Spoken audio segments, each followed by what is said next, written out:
Bonsoir à tous, très heureux de vous retrouver pour votre magazine d'actualité à la source. Au sommaire aujourd'hui, à quelques heures du voyage du pape en Arménie, le président du Fonds arménien nous dira les enjeux de ce voyage apostolique, un voyage sous le signe des martyrs et de l'œcuménisme. Ces dernières heures, c'est la question de la mission de l'Église orthodoxe dans le monde qui était au cœur des échanges du Concile en Crète. Explication avec nos journalistes sur place. 3 semaines après les inondations, les guides et scouts de France continuent à aider les sinistrés à nettoyer leurs maisons. Nous sommes allés avec eux dans l'Essonne, dans la commune de Crosne. En vue de l'année électorale qui s'annonce, les évêques de France ont publié un document en début de semaine pour appeler chacun au discernement.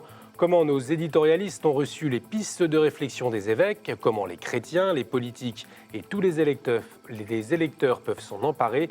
Dans quelques instants, le point de vue de deux voix de radio, Louis Dauphren, rédacteur en chef à Radio Notre-Dame, et Benjamin Rosier, rédacteur en chef à RCF. Vengo verso le mistiche alture dell'Armenia, come vostro fratello, animato dal desiderio di vedere i vostri volti, di pregare insieme a voi e di condividere il dono dell'amicizia. Ce sont les mots du pape dans un message vidéo transmis hier au peuple arménien. Demain, le Saint-Père s'envole pour un voyage apostolique de 2 jours sous le signe des martyrs et de l'œcuménisme. Dimanche, il participera à la divine liturgie dans la cathédrale arméno-apostolique. Samedi, il se rendra au mémorial du génocide arménien avant de célébrer une messe dans la ville de Gyumri. Le soir, une rencontre œcuménique et une prière pour la paix aura lieu à Yerevan. Pierre Terzian est président du Fonds arménien. C'est une organisation de développement économique et social. Il nous explique les enjeux de cette visite pour le pays. Il rend hommage en quelque sorte au premier État officiellement chrétien dans l'histoire de l'humanité, puisque ça remonte à 301, c'est-à-dire 8 décennies avant Théodose, l'empereur romain qui a également reconnu le christianisme comme religion d'État. Deuxième message, je pense que c'est fortement lié aux événements malheureux que connaît l'Orient et au sort des chrétiens d'Orient. Et bien sûr, ça vient dans la foulée de la messe que le pape a dite le 12 avril 2015 à Saint-Pierre, au Vatican. Et dans son homélie, il a parlé du génocide arménien, ce qui également a été un événement considérable à la fois pour les Arméniens et, je pense, pour l'humanité. Le voyage du pape à suivre dès demain sur KTO avec un premier flash à 10h45 puis 12h50. La cérémonie de bienvenue est à suivre en direct à partir de 13h. Et puis le thème choisi par le pape François pour la 103e journée mondiale du migrant et du réfugié, qui sera célébrée le 15 janvier 2007, sera mineurs, migrants, vulnérables et sans voix. Le pape François qui publiera un message pour cette occasion. Il souhaite ainsi attirer l'attention sur les plus petits des petits. Philippe Zeller, le nouvel ambassadeur de France près le Saint-Siège, a remis ses lettres de créance aujourd'hui au pape François. Par la remise de ce document, Philippe Zeller entre pleinement dans ses fonctions. Arrivé à Rome le 1er juin, l'attente n'aura duré que 3 semaines. Un délai court qui montre la volonté de Paris et du Saint-Siège de redonner un élan à leurs relations diplomatiques. Pendant plus d'1 an, Paris et le Vatican n'avaient pas réussi à s'accorder sur la nomination d'un nouvel ambassadeur. Après plus de 14 mois d'attente, la France avait nommé Philippe Zeller comme nouvel ambassadeur près le Saint-Siège le 10 mai dernier. Le Royaume-Uni doit-il rester un membre de l'Union européenne ou quitter l'Union européenne? Voilà la question posée aujourd'hui aux citoyens britanniques. À l'heure où nous vous parlons, les bureaux de vote sont encore ouverts. Les résultats du Brexit seront connus demain. À la fin du mois de mai, l'Église catholique britannique et la communion anglicane ont appelé les citoyens à ne pas sous-évaluer la portée historique de ce référendum. Sans se positionner sur la question, elles avaient publié un document commun intitulé « Pense, prie, vote ». De leur côté, les évêques d'Irlande ont affiché leur volonté de maintien du Royaume-Uni au sein de l'Union européenne. Un avis partagé par Yves Bertoncini, directeur de l'Institut Jacques Delors. Il nous explique pourquoi une sortie de l'Union européenne pourrait mettre en péril l'Irlande du Nord. Si jamais le Royaume-Uni de Grande-Bretagne et d'Irlande du Nord sort de l'Union européenne, alors cette frontière réapparaît entre les deux Irlandes et ça ne sera pas sans poser de très importants problèmes, d'abord très concrets, très basiques, en termes de relations économiques, sociales, humaines entre ces deux Irlandes.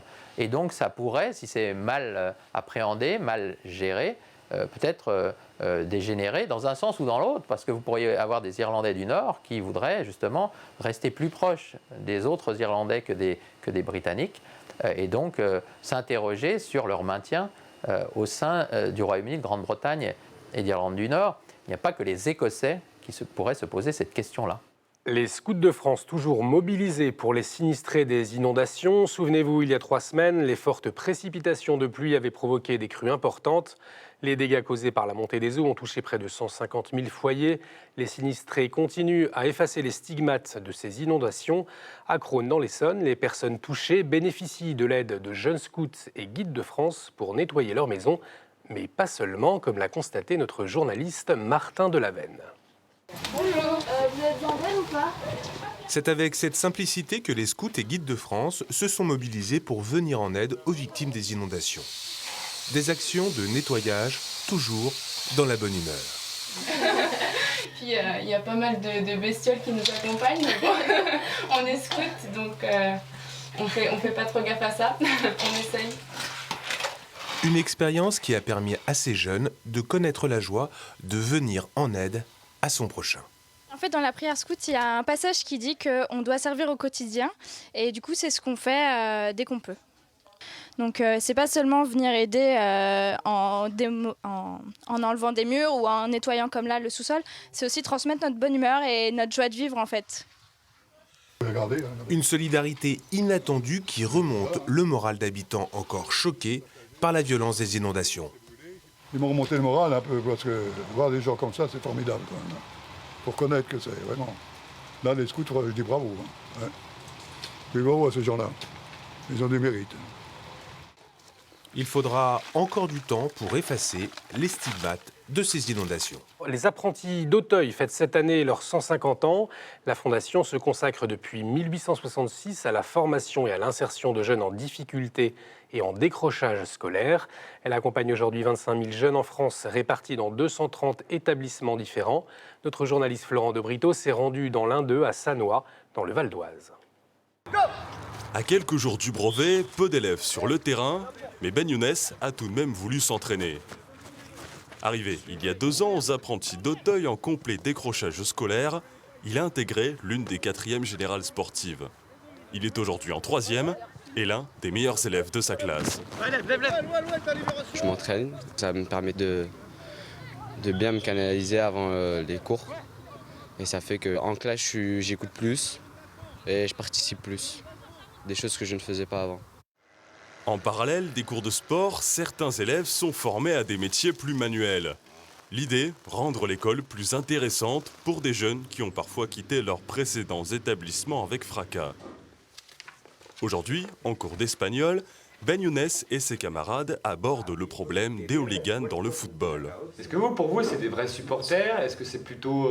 Des supporters, ils sont là pour se battre, c'est des gens qui sont là pour se battre. Que pour se battre? Ouais, ils sont là que pour se battre. Et toujours dans les classes peu nombreuses, pour un meilleur suivi. Il faut vraiment savoir leur parler, avoir une pédagogie différenciée pour chaque élève. On ne va pas parler à toute la classe de la même manière, et à chaque élève de la même manière. Il faut un vrai cadre, il faut être sévère, tout en étant juste parce qu'ils aiment la justesse. Justement, on aime qu'on soit juste avec eux, qu'on leur explique bien les choses. Avec un vrai cadre, ils disent voilà, là on peut travailler, ils se mettent vraiment au travail.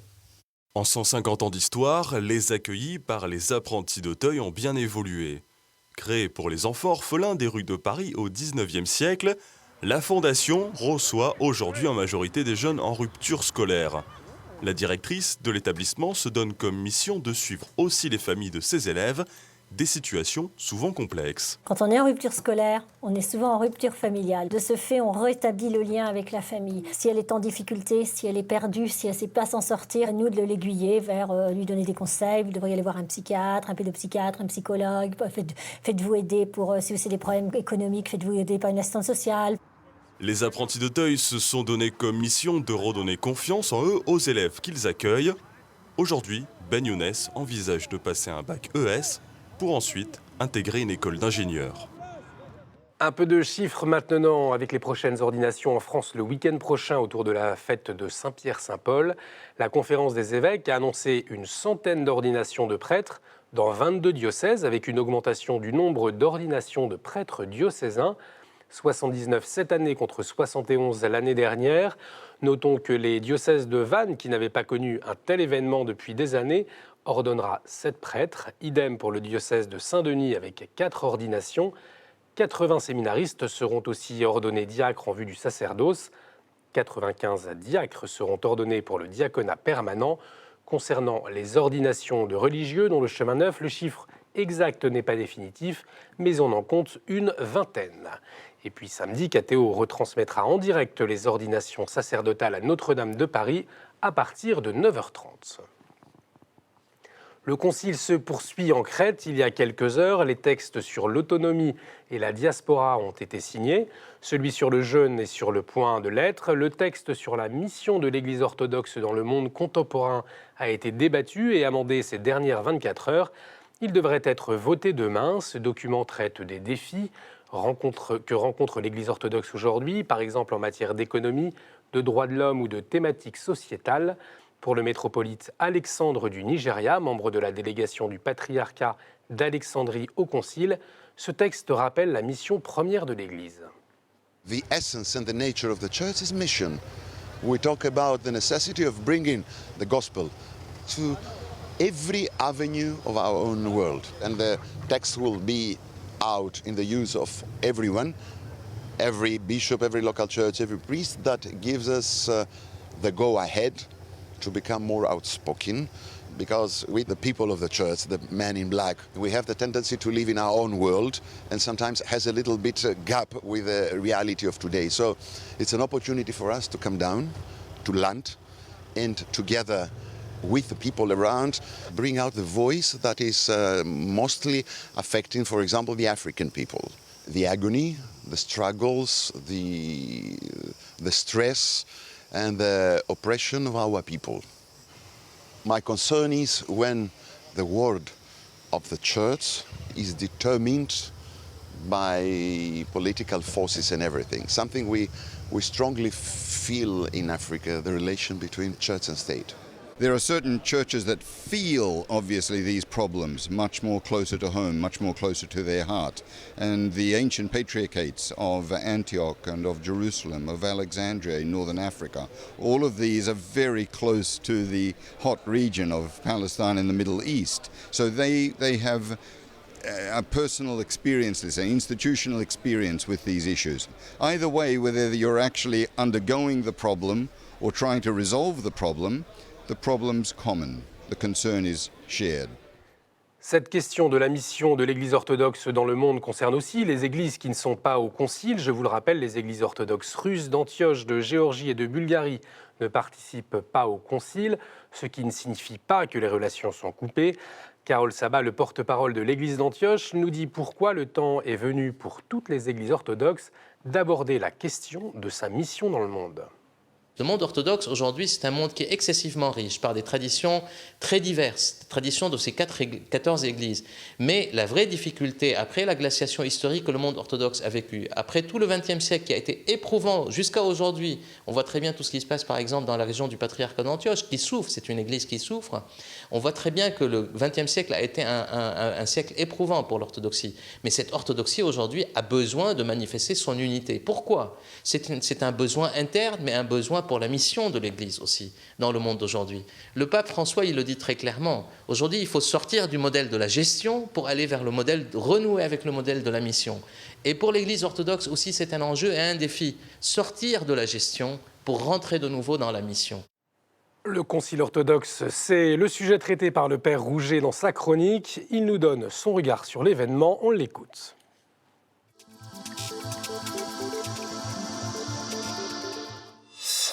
Un grand nombre d'évêques orthodoxes, vous le savez, sont rassemblés en ce moment en Crète pour un concile qui devait être pan-orthodoxe, rassemblant tous les évêques ou des représentants de tous les évêques de l'orthodoxie. Ce concile a été préparé depuis de nombreuses années. Malheureusement, une partie des évêques orthodoxes, en particulier le patriarche de Moscou et sa délégation, ont choisi pour différentes raisons de ne pas se rendre en Crète.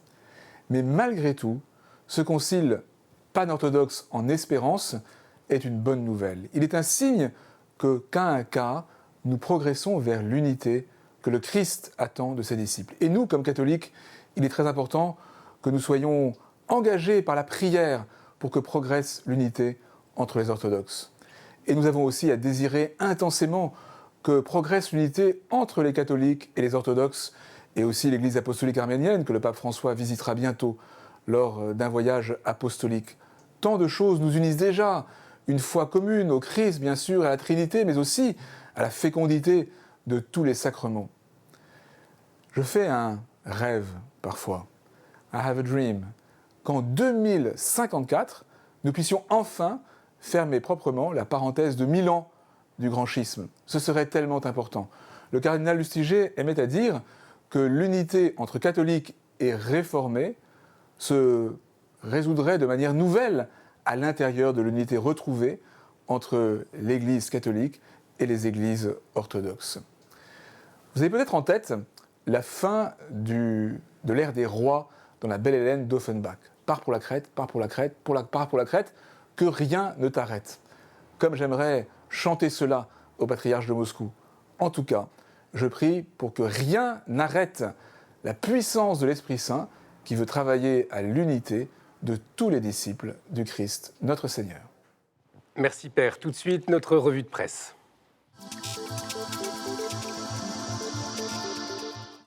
Cette semaine, Famille Chrétienne a rencontré 5 prêtres exerçant leur ministère à la campagne.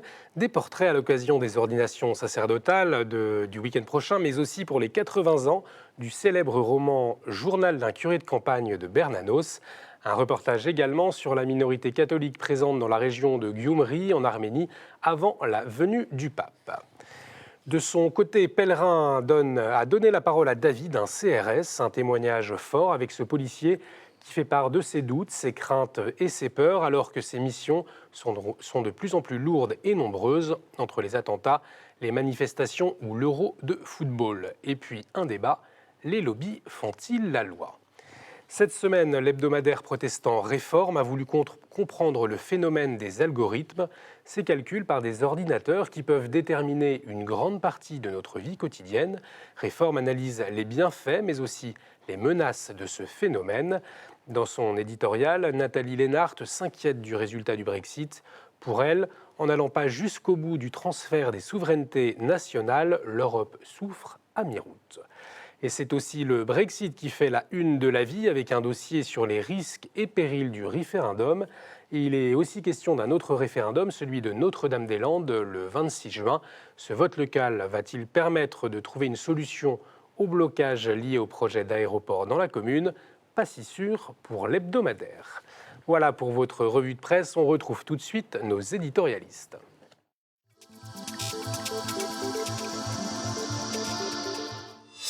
Démocratie et société de violence, éducation, migrants, écologie, voilà quelques-uns des thèmes qui fondent notre société sur lesquels les évêques de France ont proposé quelques pistes de réflexion en début de semaine, à moins d'un an des élections présidentielles. On en parle avec vous, Louis Dauphren, rédacteur en chef à Radio Notre-Dame. Bonsoir Louis. Bonsoir. Et avec vous, Benjamin Rosier, rédacteur en chef à RCF. Bonsoir Benjamin. Bonsoir. Pour commencer, une petite question. Comment est-ce que vous avez reçu cette déclaration, Benjamin ? Alors, j'ai été un petit peu frustré par le manque de développement, mais je dirais que c'est le lot de ce type de document. C'est aussi pour que ce soit un petit peu concis, allant à l'essentiel. Mais c'est vrai que sur l'économie, par exemple, également sur la question qui est liée d'ailleurs de la solidarité, et aussi sur ce débat démocratique, même si là c'est un peu plus développé. Voilà, on aimerait qu'ils aillent un tout petit peu plus loin. On y viendra certainement. Par contre, ce qui m'a surpris, c'est à 3 reprises, dans des paragraphes un peu différents, de parler de racines, du fait national, de la culture historique, du fait culturel, de dire attention, dans le débat démocratique, quelque part il y a la question de l'identité, comment elle est fondée, et une identité, pour qu'elle rentre en dialogue avec d'autres identités, il faut être au clair avec la sienne. Voilà, moi c'est comme ça que je le comprends. On n'est pas trop habitué dans j'ai envie de dire, le langage des évêques de France ces dernières années, d'entendre ça. Donc je crois que quelque part, ils font... ils mettent en avant, je pense, un sujet important qui est celui, pour reprendre l'expression du sociologue Laurent Bouvet, de l'insécurité culturelle sentie par de nombreux Français, liée à cette question d'identité. Louis, est-ce que les évêques ont été assez loin dans cette déclaration ? Il faudrait savoir à qui elle s'adresse en réalité. Je pense qu'elle s'adresse davantage aux médias et au monde politique qu'aux catholiques en soi, dont je ne sais pas très bien ce qu'ils peuvent faire de ce type de déclarations, qui sont des textes de compromis, ça on l'aura bien perçu, c'est-à-dire que même dans la rédaction d'ailleurs, on pourra estimer que ce n'est pas à la hauteur de la gravité des enjeux que l'on connaît aujourd'hui, si on considère qu'il y a une progression très forte de la moralité, du cynisme, de la paupérisation. On pourra trouver que la rédaction est un petit peu pantouflarde, si vous voulez, un petit peu molle. Mais il ne faut pas jouer les grincheux. Il y a déjà le mérite qu'il y ait quelque chose qui puisse donner lieu à un débat. Donc la question, c'est de savoir comment les médias peuvent s'emparer de ce type de texte. Nous, ce qu'on a fait sur l'antenne, c'est on l'a livré à nos 2 chroniqueurs, Louis Manaranche et Hugo Billard, qui sont 2 historiens qui enseignent en classe prépa et à Stanislas. Et ils ont essayé de peser le pour et le contre. Alors le pour, c'est plutôt effectivement ce sens de la nuance. Tout à fait d'accord avec Benjamin pour dire qu'il y a des éléments de langage qu'on trouvait peut-être qu'on ne trouvait pas avant, peut-être le fait national, la question des racines. Et puis, il y a des moins. Je pense que certains seront déçus parce que sur la famille, par exemple, ça reste relativement elliptique. D'ailleurs, sans préciser si la famille, c'est un homme, une femme, on ne sait pas très bien, ça ne s'est pas précisé. Et puis, il n'y a pas les classiques, mais ça, on ne le regrettera peut-être pas, mais sur l'avortement, ils ont évité peut-être le piège aussi de retomber dans certains clichés. Maintenant, certains le regretteront peut-être également. Et puis, on y verra aussi, il faut dire ce qui est quand même. Il y a beaucoup de textes, il y a une rédaction qui peut paraître faite de généralité, quoi. C'est-à-dire, qu'est-ce qui est franchement catholique dans ce texte? On aura peut-être du mal à le voir. Justement, qu'est-ce que vous attendez, vous, comme implication de l'Église, l'Église comme institution, mais aussi comme implication des fidèles dans cette campagne? Puisque, à vous entendre, là, les évêques n'ont pas été assez loin. Qu'est-ce que vous attendez? Moi, ce que j'attendrais, c'est qu'elle soit ce qu'elle est d'ailleurs, à mon avis, le point dur qui résiste dans un monde où tout va à la dilution. Donc, c'est finalement la seule capacité à résister aujourd'hui, à mon sens. Et puis, comment dire, toujours en permanence, l'Église qui produit finalement ses repères, ce sens, parce que elle parle de projet de société, elle parle de pacte éducatif. Bon, sur la famille, quand même, je trouve que ce qui est intéressant, c'est qu'elle souligne ce qu'on a du mal à voir ou à reconnaître, qui est que l'échec scolaire, une certaine délinquance, ça vient aussi de l'éclatement des familles. Et je trouve que là-dessus, quand même, il y a quelque chose d'offensif que je trouve intéressant. Après, il y a des choses qu'on connaissait il parle quand même du brouillage des filiations, donc il y a quand même des choses qui sont dites.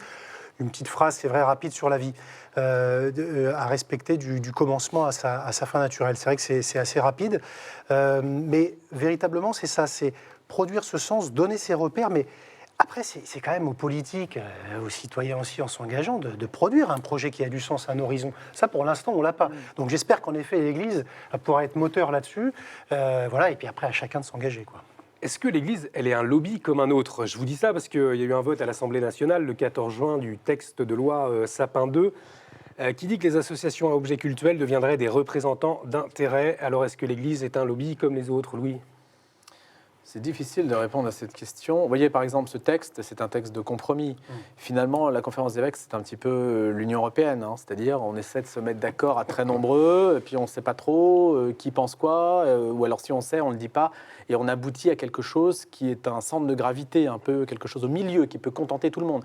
C'est difficile d'être un lobby dans ces conditions. Parce que ça voudrait dire que quand on est un lobby, c'est qu'on a un objectif extrêmement clair et qu'on veut vraiment avoir une influence et atteindre un objectif. Donc là, je ne sais pas si l'Église, en tout cas la structure de l'épiscopat, est adaptée au fait d'être un lobby. Mais je pense, peut-être que la question est en suspens, je demande à voir. Et puis je ne pense pas que ce soit son rôle, à mon avis, c'est plutôt un contributeur à ce débat public. Alors c'est vrai qu'on aimerait la voir un peu plus offensive parfois, mais bon, elle n'aura jamais peut-être ses agents dans les couloirs de l'Assemblée nationale ou dans les couloirs bruxellois, parce qu'on sait que c'est un peu le travail des lobbyistes, et c'est vrai que d'autres pays le font bien mieux que nous d'ailleurs. Mais voilà. Par contre, il faut qu'on puisse aussi lui accorder la place, comme aux autres religions, mais notamment à cette religion-là, et le christianisme qui fait partie aussi quand même de nos racines, la place qu'elle mérite pour pouvoir contribuer de la meilleure façon qui soit. Et ce n'est pas toujours le cas.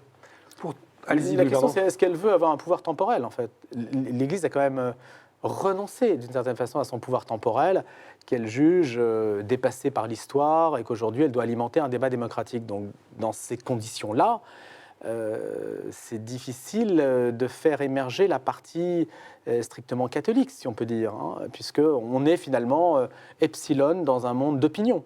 Donc ça n'est jamais qu'une opinion parmi d'autres. Maintenant, est-ce que la foi est une opinion ? Qu'est-ce que ça veut dire être la chair de la vérité, avoir la plénitude de la vérité ? C'est vrai que c'est vertigineux. Hein. Merci Louis, merci Benjamin, merci pour votre éclairage. Merci à vous de nous avoir suivis. Vous pouvez revoir cette émission sur notre site www.kto.tv.com.